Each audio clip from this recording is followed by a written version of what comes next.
tarih kitaplarında yazan her şey yalan olsaydı?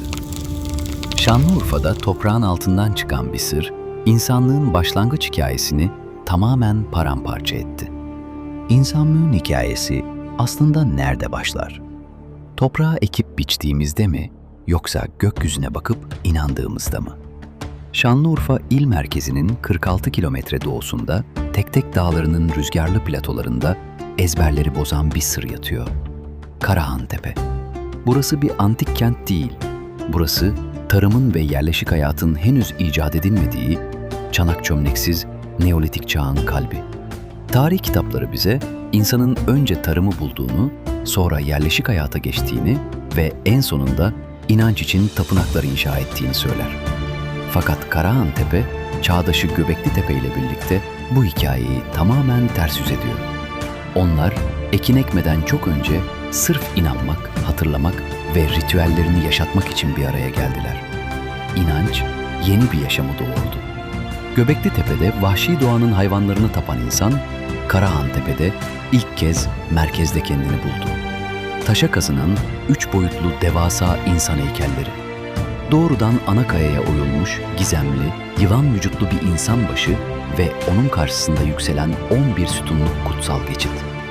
Burası, karanlıktan aydınlığa geçişin, belki de erkekliğe adım atılan şamanik bir yolculuğun eşiğiydi. Hayatta kalmak için sadece günübirlik yaşayan ilkel avcılar değillerdi. Onlar kompleks bir toplumdu. Binlerce kilometre öteden Bingöl ve Nembut'tan volkanik obsidiyen getirecek kadar geniş bir ağa sahiptiler. 10 ila 15 tonluk devasa kireç taşı monolitlerini sadece çakmak taşından aletlerle yonttular. Yüzlerce insanın uyum içinde çalışmasını sağlayan karizmatik, şamanik bir lidere sahiptiler. Vadilerde sürüler halinde göç eden ceylanları ustalıkla avladılar.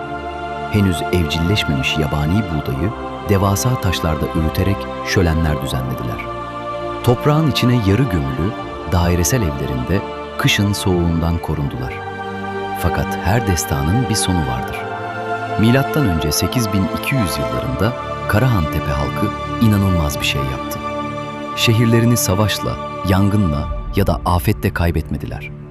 1000 yılı aşkın süredir yaşadıkları, kutsal saydıkları bu devasa tapınakları ve heykelleri, tıpkı ölen bir insanı toprağa verir gibi büyük bir saygıyla, özenle ve tonlarca taşla gömdüler.